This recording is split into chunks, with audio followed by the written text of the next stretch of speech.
The sky over Kesrath IV was the wrong color, a sickly orange red that had nothing to do with the system's star, and everything to do with the reactor complex that was currently hemorrhaging radiation into the atmosphere. Sergeant Marcus Chen checked his suit's radiation counter for the dozenth time in as many minutes, and watched the numbers climb steadily toward levels that would be problematic even with military-grade shielding. This entire operation was cutting it too close, but that was the nature of emergency evacuations. You worked with the time you had, not the time you wished you had. His squad was moving through the commercial district of the colony, sweeping for civilians who'd missed the earlier evacuation waves. Most of the structures were already empty, their residents either safely aboard transports or confirmed casualties from the initial reactor accident. But the scanners kept picking up sporadic life signs, and until those were all accounted for, Marcus and his team weren't leaving. Kesrath IV had been a joint colony, humans and Velari working together on agricultural development and research. The partnership had been productive for nearly 5 years, one of the success stories of the Earth-Velari alliance. Then a seismic event no one had predicted triggered a cascade failure in the fusion reactor that powered the settlement. And suddenly, everyone had approximately 8 hours to evacuate before the whole thing went critical and turned a 100-square-kilometer radius into a radioactive crater. They were now 6 hours and 40 minutes into that countdown. Gamma Squad report came Colonel Reeves's voice over the comm. All sectors clear or accounted for. Almost, Marcus replied, watching his team spread through the buildings ahead. We've got 2 more structures to check, then we're done. Make it quick, Chen. The reactor's degrading faster than projected. You've got maybe 90 minutes before that sector becomes unsurvivable even with suits. Acknowledged. Marcus waved his squad forward, dividing them between the 2 remaining buildings, a residential complex, and what his map indicated was a research facility. The residential got priority since it was more likely to have stragglers. The research facility was supposed to have been evacuated hours ago during the first wave when all essential personnel had been pulled out. But Marcus had learned long ago that supposed to, and actually was, didn't always align, so he assigned Private Kowalski to do a quick sweep while the rest of the squad cleared the residential. Kowalski moved into the research building, and Marcus turned his attention to coordinating the residential search. That's when Kowalski's voice crackled over the local channel, urgent. Sergeant, I've got a life sign. Faint but present. Sublevel 2, northeast corner. Marcus felt his stomach sink. Sublevel meant the person was deep in the structure, and the scanners were showing structural instability throughout the building. The seismic activity that had damaged the reactor had also compromised a lot of the colony's foundations. Status of the building, he asked. Not good, Kowalski replied. I'm reading multiple stress fractures and there's fire damage from what looks like electrical shorts. I can try to reach them, but negative, Marcus interrupted. Pull back. I'm coming to you. Sarge, you don't have to. That's an order, Kowalski. Get clear. I'll handle the extraction. Marcus was already moving, his training and experience making the decision automatic even though a quieter part of his brain was pointing out that this was exactly the kind of risk that got people killed. But leaving someone to die when he might be able to save them wasn't an option his conscience would allow, and he'd learned to trust his instincts about which risks were worth taking. He reached the research facility and immediately understood Kowalski's concern. The building was barely holding together. Visible cracks ran up the exterior walls. One corner had partially collapsed, and smoke was pouring from several windows. His suit's structural analyzer was painting everything red, screaming warnings about imminent failure. Marcus ignored the warnings and pushed through the entrance. The interior was worse. Emergency lighting flickered erratically, casting everything in unreliable shadows. Ceiling tiles had fallen, exposing damaged conduits that sparked and smoked. The air was thick with particulates that his suit filtered out, but that would have been choking without protection. And somewhere below, someone was trapped. He found the stairwell to sublevel 2 and descended carefully, testing each step before committing his weight. The damage got worse as he went deeper. Whatever had happened here, the lower levels had taken the brunt of it. At sublevel 2, his scanner guided him northeast through corridors that looked like they'd been shaken by a giant hand. And then he found her. A Velari woman, pinned beneath a section of collapsed ceiling in what had probably been a laboratory. She was unconscious or close to it, her breathing shallow and labored. She wore robes that suggested someone important, scholar or noble, possibly both, with intricate embroidery that marked her house affiliation in ways Marcus's limited knowledge of Velari culture couldn't fully interpret. He didn't need to interpret. He just needed to get her out. The ceiling section pinning her leg was substantial, several hundred kilos of composite material and structural support. His suit's strength augmentation could handle the weight, but he'd have to position carefully to avoid causing further collapse. Marcus braced himself, gripped the debris, and lifted. His suit's servos whined with the strain, and somewhere above, something creaked ominously. He lifted higher, creating just enough space. The woman's eyes fluttered open, violet, the distinctive Velari color, and focused on him with difficulty. She murmured something in her own language, words Marcus didn't understand. He pulled her free as gently as urgency allowed. Her leg was injured but not catastrophically. She'd survive if he could get her out. The building, however, had other plans. The moment he lifted her into his arms, the structure around them groaned. Dust and debris rained from the ceiling. His suit's proximity alarms started screaming. They had seconds, maybe. Marcus ran. The Velari woman was lighter than a human of equivalent size would have been, but she was still dead weight in his arms, her head lolling against his shoulder as he sprinted through corridors that were actively collapsing around them. A support beam fell where he'd been standing seconds before. Fire erupted from damaged conduits, his suit's shields absorbing heat that would have incinerated them both. The building was coming down, and Marcus pushed his suit to its limits, servos screaming, his own muscles burning with the effort of controlling their momentum through the chaos. The woman in his arms stirred, her eyes opening again. She looked at him, seemed to recognize that he was carrying her, that he was trying to save her. She spoke again in her language, her hand reaching up to touch his helmet faceplate with surprising gentleness given the circumstances. Then her eyes closed again, and Marcus didn't have time to wonder what she'd said because the stairwell ahead was collapsing, and he had to find another route. He altered course, crashing through a side corridor that his map suggested would lead to an emergency exit. The ceiling behind them gave way entirely, and Marcus felt the shockwave of the collapse propel him forward. He stumbled, nearly fell, kept his feet through sheer desperate momentum, and burst through the emergency exit seconds before the entire structure pancaked. He cleared the building's footprint, running another 50 meters before his legs gave out and he collapsed to his knees, still holding the Velari woman, his suit systems redlining across the board. Medics were already rushing toward him. His squad must have called them the moment they saw him emerge. They pulled the woman from his arms with professional efficiency, checking her vitals, stabilizing her for transport. As they loaded her onto a gurney, her eyes opened one more time. She looked directly at him, her hand reaching out. She said something else in her language, more clearly this time, and there was weight to the words even though Marcus couldn't understand them. Then the medics whisked her away to the evacuation transports, and Marcus was left kneeling in the dirt, watching the research facility burn and collapse entirely. Kowalski appeared at his elbow. "Sir, are you injured?" Marcus shook his head, though everything hurt and his suit was reporting about 15 different system failures that would need repair. "No, just tired." "That was insane, sir," Kowalski said, and there was awe in his voice.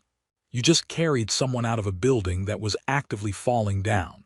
That's going in the after-action report as the most metal thing I've ever witnessed." Marcus stood slowly, his legs protesting. "It's going in the report as an unnecessary risk that we got lucky on. Don't try to replicate it.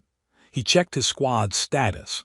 Everyone accounted for, no injuries, all civilians in their sector either evacuated or confirmed deceased. Their job was done. Colonel Reeves's voice crackled over the comm. Gamma Squad, you are cleared to fall back to the evac point. You've got 40 minutes to get there before we lift. Acknowledged. Marcus waved his squad toward the evacuation zone, casting one last look at the burning research facility. Someone important had been in there, someone who hadn't evacuated with essential personnel, who'd been left behind or stayed for reasons he didn't know. But she was safe now, on a transport heading to the medical ships in orbit. His job was done. He had no idea that in saving her life, he just initiated a ritual he didn't know existed, binding himself to her through traditions that predated human spaceflight by millennia.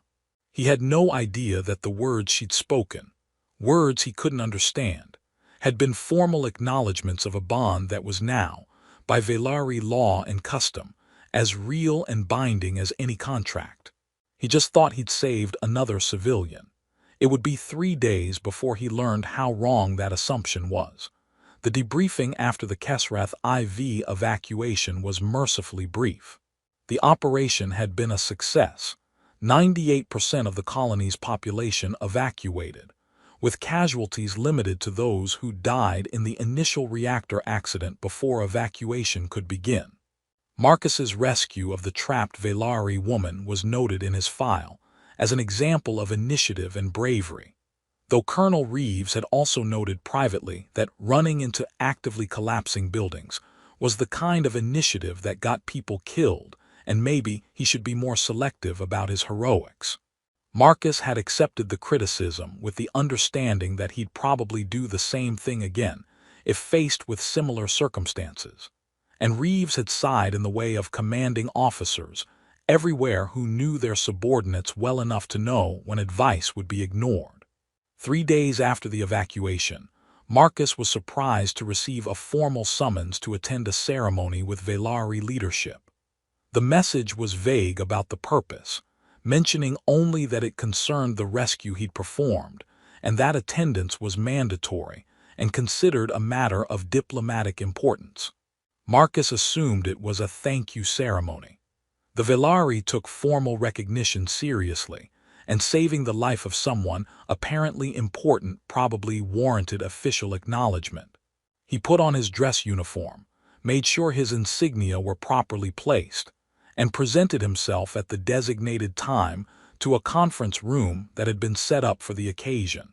The room was full of both human and Velari officials, which should have been his first hint that this was more than a simple thank you. Colonel Reeves was there, along with several other human officers. The Velari contingent included what looked like high-ranking nobles and council members, all wearing formal robes that marked their status. And in the center of them all stood the woman he'd rescued. She looked dramatically different than she had when he'd pulled her from beneath that collapsed ceiling. Her violet eyes were clear and focused now, her bearing regal. She wore elaborate ceremonial robes in deep blue and silver, embroidered with patterns that Marcus's limited cultural knowledge suggested indicated high rank. Her long pointed ears were adorned with intricate silver cuffs, and her dark hair was arranged in a complex style that probably had cultural significance he didn't understand. She was, he realized with growing apprehension, someone very important, and she was looking at him with an intensity that made him want to check his uniform for stains. The woman stepped forward as Marcus entered, and everyone else in the room seemed to be waiting for something. She spoke in universal standard, her accent musical but her words perfectly clear. "Sergeant Marcus Chen. You took me, human. Now finish what you started." The silence that followed was profound. Marcus's brain tried to process what sounded like a very forward proposition from an alien noble in front of a room full of witnesses, and failed completely. He opened his mouth, closed it, tried again. "I'm sorry, ma'am, I don't understand. I'm happy to help with whatever you need, but I'm not sure what you're asking for." The woman's expression suggested he was missing something fundamental, but there was patience in her eyes too. She tried again. During the evacuation of Kesrath IV, you carried me to safety from mortal danger. You initiated the Kethavar, the sacred bond of my people. Tradition requires completion of the ritual through formal ceremony and oath-taking. I am asking you to finish what you started.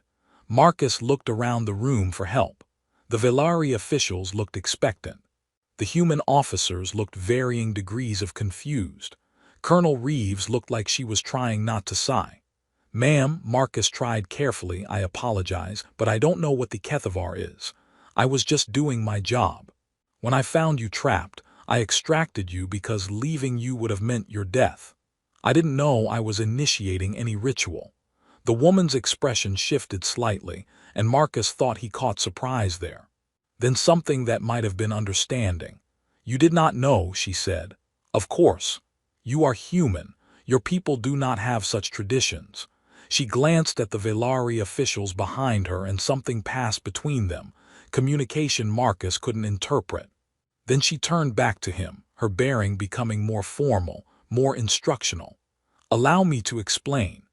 I am Lady Kayla Nethirin of the Velari Council, daughter of House Nethirin, scholar of xenobiology, and heir to one of the oldest lineages in our civilization. When you carried me from danger, risking your own life for mine though I was a stranger, you enacted the first part of an ancient ritual, the Kethavar, the bond of salvation. It is sacred to my people, older than our expansion to the stars." She stepped closer, and Marcus fought the urge to step back. "In our tradition, when a warrior carries another through fire and death, through mortal peril to safety, it creates a bond between them. The person saved is considered taken by their savior, not as possession, but as sacred duty. The savior becomes the chosen protector, and the saved becomes the protected. The bond requires completion through ceremony, through oaths spoken before witnesses." Marcus tried to wrap his head around this. "So because I carried you out of that building, I accidentally initiated a ritual marriage." Kayla's expression suggested this was close but not quite accurate. Not marriage as humans understand it, though there are similarities. The Kethavar is a bond of duty, honor, and mutual protection. It can include what you would call marriage, but that is not required. What is required is acknowledgement, formalization, the completion of what was begun. When you lifted me, when you carried me through the collapse, when I spoke the words of recognition before witnesses, the medics who took me from your arms, the bond was created. It exists now, whether you knew what you were doing or not. The only question is whether you will honor it. Marcus felt like the ground was shifting under his feet. This was absurd. He'd saved someone's life. That was part of his job, part of basic human decency. How could that bind him to an alien noble through traditions he didn't even know existed? "I didn't know," he repeated, and it sounded weak even to his own ears. "I wasn't trying to initiate anything. I was just trying to save your life." She inclined her head. "I understand. And yet the bond exists. Our laws and customs recognize it regardless of intent. You took me, Sergeant Chen. Now you must finish what you started." Colonel Reeves stepped forward, clearly deciding this needed human intervention. "Lady Nethirin, with respect, Sergeant Chen had no knowledge of your customs. Surely accidental initiation of a ritual can be resolved without requiring completion." Kayla turned to face Reeves, and her expression was diplomatic but firm. "Colonel, would human law excuse someone from a contract because they didn't read its terms? Would your military dismiss an oath because the person didn't understand what they were swearing? Intent matters less than action in both our cultures." The sergeant acted. "The bond was created. It is real." Reeves frowned. "But demanding completion when one party was ignorant of the ritual's existence is tradition," Kayla interrupted gently. "And tradition is what holds my people together across centuries and parsecs. We do not set it aside for convenience." She looked back at Marcus. "I am not asking for something unreasonable, Sergeant. I am asking you to honor a bond you created, even unknowingly. To acknowledge what exists between us and formalize it properly. Marcus felt like he was drowning. What does that actually mean? What would I be agreeing to? Kayla explained with the patience of a teacher. The completion ceremony requires you to take an oath acknowledging the bond, swearing to protect and honor me as your chosen. I would reciprocate with my own oaths to stand with you, to value your counsel, to share both honor and burden. The bond would be recognized by Velari law and given our alliance by human authorities as well. It is formal, binding, and permanent. So it is marriage, Marcus said flatly. In function if not in name, Kayla agreed. Though without the requirements of romance or physical intimacy that humans associate with marriage, it is a bond of duty and honor. What you make of it beyond that is your choice. Marcus looked around the room again. This is insane. This whole situation is completely insane. No one disagreed with him, which somehow made it worse. A Velari official stepped forward, elderly, wearing robes even more elaborate than Kayla's. He spoke in accented universal standard. Sergeant Chen, I am Council Elder Thurin. I understand your confusion and your reluctance, but consider the larger context. Human-Velari relations are at a delicate point. There are factions in both our governments who question the value of our alliance. But there are also prophecies, ancient texts that speak of bonds between our peoples, of unions that would determine our collective future. Marcus felt a new layer of complication settling onto this already impossible situation. Prophecies. Thurin nodded. Written millennia ago, speaking of bonds between Velari and Starwalkers who came from the cradle, a clear reference to humanity, though the prophecy predates your species' spaceflight by thousands of years. Your accidental initiation of the Kethavar with Lady Nethirin, a high-ranking member of our council, could be seen as fulfillment of those prophecies, or it could be dismissed as coincidence.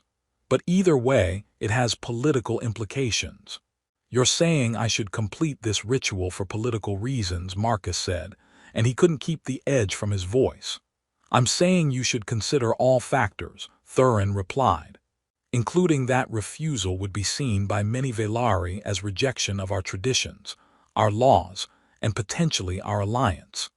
Completing the ritual would demonstrate respect, would create a visible symbol of human Velari cooperation, and would honor Lady Nethirin, who is innocent in this despite being as bound by the situation as you are.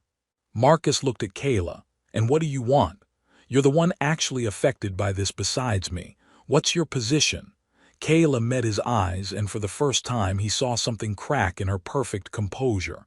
Honesty rather than diplomacy. I did not choose this any more than you did, Sergeant Chen.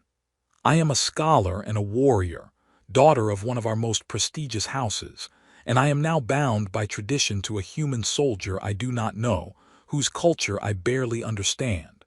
It is uncomfortable. It is complicated. It disrupts plans I had made for my life. She straightened, her bearing proud despite the admission. But I am Velari. I honor my traditions even when they are inconvenient. The bond exists whether I wished it to or not. I will fulfill my duties under the Kethavar regardless of my personal feelings. The question is whether you will do the same. There was challenge in her words, but also something else. Respect, maybe. She was trapped by this situation just as much as he was, but she was willing to honor her obligations despite that. Marcus had been raised to value integrity, to do the right thing even when it was hard. And refusing this bond because it was inconvenient, leaving Kayla bound by traditions he'd accidentally triggered while he walked away consequence-free, felt fundamentally wrong. He took a breath. Okay, tell me what the ceremony requires. Relief flickered across Kayla's face, quickly controlled. The ceremony is straightforward. You speak an oath acknowledging the bond and accepting your role as my chosen protector. I speak corresponding oaths. Witnesses from both our peoples observe. The bond is formalized, recognized by law and custom. That's it? Marcus asked. That's it, Kayla confirmed. What we make of the bond after the ceremony is for us to determine together. but the formal requirements are simple. Marcus looked at Colonel Reeves. She gave him a slight nod permission, or maybe just acknowledgement that this was his decision to make. "All right," he said. "Let's do this. If I'm bound to this bond anyway, might as well make it official." The ceremony was arranged immediately, as if everyone had been prepared for this outcome. Marcus stood before assembled witnesses from both species, human military officers, Velari council members, all formal and solemn. Kayla stood across from him, and a Velari priest began speaking words in their language that Marcus didn't understand, but that clearly carried ceremonial weight. Then it was his turn. The priest provided words in universal standard, and Marcus repeated them, feeling strange speaking oaths he barely comprehended to a woman he'd met under the worst possible circumstances. "I acknowledge the bond created through salvation. I accept the duty of chosen protector. I swear to honor and defend Lady Kayla Nethirin, to value her counsel, to stand with her in adversity. This I swear before witnesses, binding myself by words and intention." Kayla spoke her corresponding oaths in her own language first, then repeated them in universal standard for the human witnesses. "I acknowledge the bond created through salvation. I accept the duty of the protected and companion. I swear to honor and support Sergeant Marcus Chen, to offer him my loyalty, to stand with him in adversity. This I swear before witnesses, binding myself by words and intention." The priest spoke final words, and suddenly it was done. Marcus was formally bound to Lady Kayla Nethirin through a ritual he still didn't fully understand, committed to oaths he'd taken with the best intentions despite having no idea what they'd mean in practice. The witnesses applauded formally, and Kayla stepped forward. She extended her hand, not for a human handshake, but palm forward in a Velari gesture Marcus recognized as acknowledgement between equals. He mirrored the gesture, practical arrangements. Marcus nodded, probably a good idea. As they left the ceremony hall, Marcus caught Colonel Reeves's expression. She looked concerned, sympathetic, and maybe a little impressed that he'd agreed to this insanity. Marcus felt all of those things himself. He'd come to that ceremony expecting a thank you and a commendation. He was leaving formally bound to an alien noble through ancient traditions, with absolutely no idea what came next. But Kayla was right about one thing. The bond existed now, made real through ceremony and witnesses. And Marcus had never walked away from a commitment once made, even commitments he'd stumbled into accidentally. They'd figure this out together. They didn't have much choice. The quarters assigned to Marcus and Kayla were technically shared, which Marcus learned the same evening as the ceremony when he was directed to a residential section of the diplomatic complex he'd never visited before. The suite was large by military standards, 2 separate sleeping areas connected by a common living space, with amenities that suggested this was meant for visiting dignitaries rather than sergeants. Velari tradition requires bonded pairs to cohabit, the administrator explained, showing Marcus around the space. The quarters have been adapted to accommodate both human and Velari environmental preferences. Lady Nethirin's belongings have already been transferred here. Marcus stood in the middle of the common area, trying to process that he was now expected to live with an alien noble he'd met 3 days ago. "This is extensive. You are bonded to a high-ranking member of the Velari Council," the administrator replied. "Appropriate quarters are necessary. Your personal effects will be transferred within the hour. If you require anything, the console in the main room can summon assistance." The administrator left, and Marcus was alone in quarters that were larger than any living space he'd occupied in his 12 years of military service.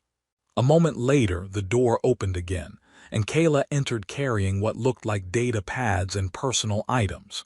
She paused when she saw him, and for a moment they just looked at each other. 2 people bound by tradition, now sharing living space, both acutely uncomfortable with the situation. "This is awkward," Marcus said, because someone needed to acknowledge it. Profoundly, Kayla agreed. She set down her items and looked around the space with an expression Marcus was learning to recognize as her version of discomfort. I requested separate sleeping quarters.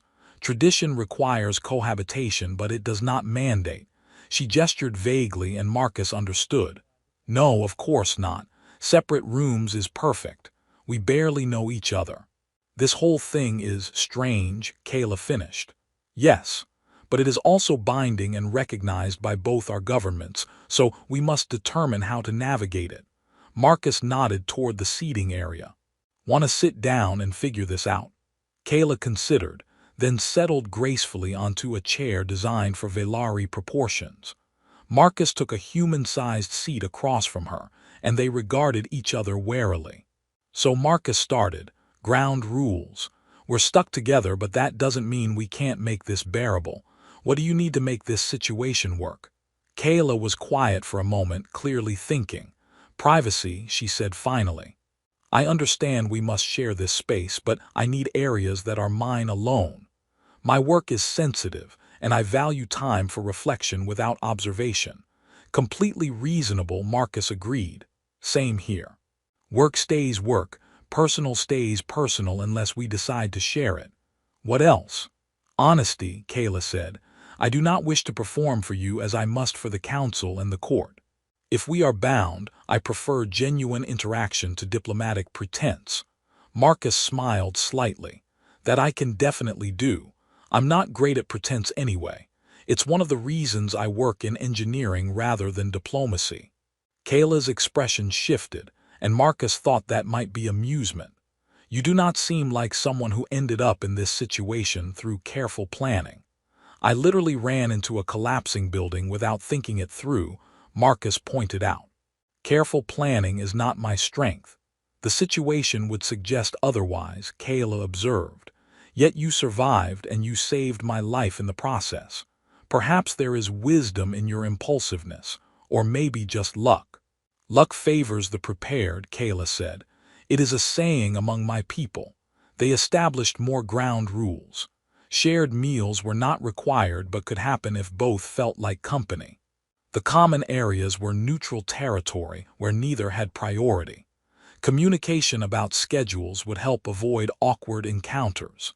And critically, neither was under any obligation to explain the bond's more intimate implications to curious parties. That's our business, not anyone else's, Marcus said firmly. Agreed, Kayla replied. She was quiet for a moment, then added, the ceremony today. Did you understand what you were swearing? Honestly, not completely. I understood I was committing to protect you and honor the bond. The specifics of what that means in Velari culture I'm still learning. Kayla nodded slowly. In my culture, the Kethavar is sacred. The chosen protector swears to defend the protected, to value their counsel, to stand against threats both physical and political. The protected swears loyalty, support, and partnership. The bond is meant to be unbreakable, stronger than blood ties, stronger than political alliances. She met his eyes. What you swore today, Sergeant Chen, was significant by Velari standards. You bound yourself to me in ways that carry legal weight and social expectation. I want you to understand that fully. Marcus processed this, and you bound yourself to me the same way. Even though I'm a human soldier you don't know, whose culture is completely different from yours. Yes, Kayla said simply, because the bond existed from the moment you carried me to safety. The ceremony merely formalized what already was. That's a lot, Marcus admitted. It is, Kayla agreed, but we have made the commitment. Now we must discover what it means in practice. The first few weeks were awkward for everyone involved. Marcus returned to his duties as a combat engineer, though his assignments shifted subtly to include more liaison work with Velari forces. Kayla resumed her research into xenobiology and human genetics, though she now attended diplomatic functions as a representative of the Velari Council, with Marcus required to accompany her. They existed in the same space without quite knowing how to interact. Meals were taken separately. Conversations were polite but careful. They circled each other like strangers forced into intimacy, which was exactly what they were. The first real connection came 3 weeks into their bond, during a diplomatic incident that threatened to escalate into violence. A human patrol and a Velari honor guard had gotten into a confrontation over what the humans saw as aggressive posturing, and the Velari saw as appropriate security protocols. Both sides were dug in, both felt disrespected, and the situation was deteriorating rapidly when Marcus and Kayla were called in to mediate. They met with both sides separately first. Marcus talked to the human patrol, understanding their perspective. They'd felt threatened by Velari soldiers who'd surrounded them without explanation, and they'd responded as they'd been trained to respond to potential threats. Kayla spoke with the Velari guards, learning that they'd seen the humans approaching a restricted area, and had moved to intercept according to protocols that required show of force to deter trespass. Then Marcus and Kayla compared notes in private and something clicked. The humans didn't know it was restricted, Marcus explained. The signage is in Velari only. They thought they were just passing through. And the Velari guards are following protocols that make sense in their context, Kayla added. Approaching restricted areas without permission is a serious offense in our culture. The show of force was meant to be warning, not threat. So it's a communication failure, Marcus said. Both sides following their own protocols without understanding the other's context. We need better signage and clearer communication about restricted areas. We also need to train both human and Velari forces on each other's security protocols, Kayla added. What humans see as threatening, we see as standard procedure. What we see as disrespect, you see as normal interaction. They presented a joint proposal, immediate clarification of restricted areas with multilingual signage, scheduled training sessions for both human and Velari personnel on each other's security protocols, and regular liaison meetings to prevent similar misunderstandings. Both sides accepted, the crisis de-escalated, and Marcus and Kayla found themselves being praised for their effective mediation. Walking back to their quarters afterward, Kayla spoke quietly. We work well together. When we combine perspectives rather than treating them as opposing. Marcus nodded. Your cultural knowledge with my practical approach. It's effective. It is, Kayla agreed. Perhaps this bond will prove more useful than either of us anticipated. More assignments followed.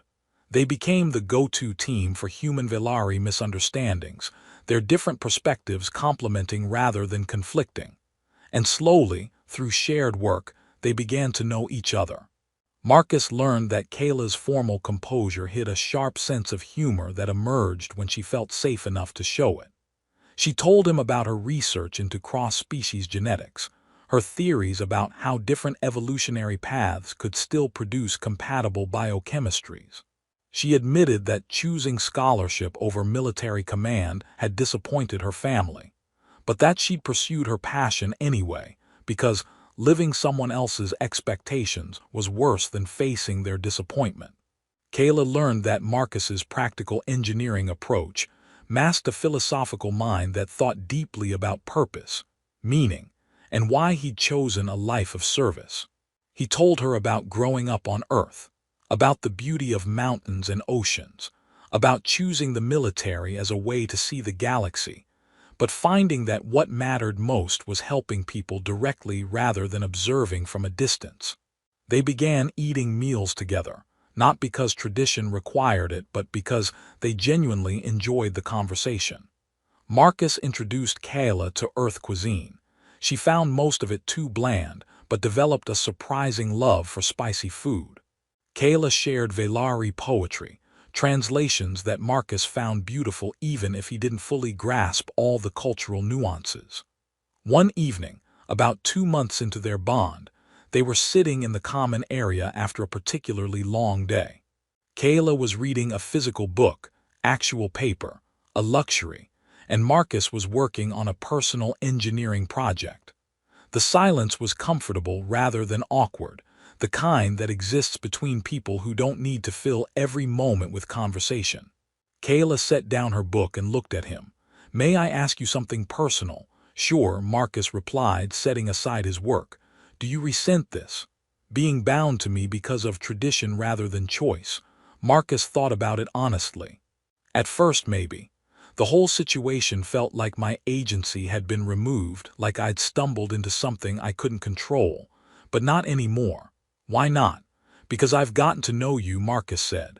You're brilliant, dedicated, and you challenge me to think differently about pretty much everything. You value honor without being rigid, and you're willing to adapt when adaptation makes sense. I didn't choose this bond initially, but I'm choosing to honor it now. Not out of obligation, but because I genuinely respect you. Kayla was quiet for a moment, her expression difficult to read. I was raised to value tradition above personal preference, to do my duty regardless of how I felt about it. But somewhere in these weeks, this bond stopped being just duty. You see me as more than my titles or my family lineage. You argue with me when you disagree, you laugh at my observations. You treat me like a person rather than a symbol. She met his eyes. That is rare in my world, Sergeant Chen. Most people see Lady Nethirin, daughter of House Nethirin, council member and scholar. You see Kayla, and I find I value that more than I expected. Something shifted between them in that conversation. Not into romance, not yet, but into genuine friendship built on mutual respect and growing affection. They became partners in the truest sense, working together on assignments, sharing meals and conversation regularly, learning each other's languages and cultures with actual interest rather than just diplomatic necessity. Marcus started teaching Kayla Earth history and human philosophy. Kayla taught Marcus Velari combat forms and meditation techniques. They debated ethics and politics and the nature of consciousness across species. And gradually, without either quite noticing when it happened, they stopped being strangers bound by accident and became people who chose to be in each other's lives. 2 months became 4. 4 became 6. And Marcus realized with some surprise that coming home to their shared quarters, knowing Kayla would be there to talk with about his day, had become one of the best parts of his routine. The bond that had started as an accident was becoming something real, built not on ritual but on genuine connection. Whatever happened next, they'd face it together. Not because tradition demanded it, but because they'd chosen each other day by day through respect and growing trust. And that, Marcus was learning, made all the difference. 6 months after Marcus had carried Kayla from that collapsing building, a discovery changed everything. An archaeological team working in the ancient ruins on Velari Prime, the species' homeworld, uncovered a sealed archive that had been locked for over 3,000 years. The archive contained prophecies written by the ethereals, ancient Velari seers, whose predictions had guided their civilization through its formative centuries. Most of the prophecies were historical curiosities, predictions of events that had already come to pass, or vague enough to be interpreted as anything. But one section was different. It spoke specifically of bonds between Velari and Starwalkers who came from the cradle, whose blood carried the adaptability of their world. The prophecy described such bonds as crucial to preventing a catastrophic convergence, a future where incompatible species drove each other to extinction through misunderstanding and fear. The text suggested that unions between Velari and these Starwalkers would create bridges of understanding, that the combination of Velari tradition and human innovation would produce solutions neither could achieve alone.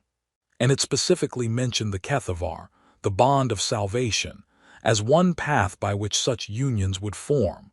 The prophecy predated human spaceflight by millennia. It predated humanity's written history. But it described them with uncanny accuracy, even referencing their genetics of perpetual variation. Something Kayla's own research had been focused on, the unusual adaptive capacity of human DNA. The discovery became galactic news within days. And suddenly, Marcus and Kayla's bond wasn't just a diplomatic curiosity. It was potential prophecy fulfillment, evidence that ancient seers had foreseen human-Velari cooperation as crucial to both species' survival. Political factions on both sides seized on it immediately. Those who supported the alliance pointed to the prophecy as validation, proof that humans and Velari were meant to work together. Those who opposed it called it superstition, argued that ancient texts shouldn't dictate modern policy, that coincidence wasn't destiny. And Marcus and Kayla found themselves at the center of a political firestorm they hadn't asked for and didn't want. They were invited to speak at the Alliance Council, asked to make public appearances representing the possibility of deeper human-Velari cooperation. They were also targeted by extremists on both sides, humans who saw the Velari as manipulative aliens using prophecy to control humanity, Velari who saw Marcus as an outsider corrupting their traditions. Security around them increased. Their movements became restricted, and the pressure to be symbols rather than people intensified until it felt suffocating. "This is unsustainable," Kayla said one evening after another exhausting public appearance. "We cannot continue being displays for political theater." "I didn't sign up to be anyone's prophecy," Marcus agreed. "I just saved your life. Everything else got built on top of that without asking either of us." They were interrupted by a priority message from Velari Prime. Kayla's family, specifically her father, Lord Nethirin, head of one of the most powerful houses in Velari civilization, was demanding her return home to fulfill traditional obligations. The message was formal but clear.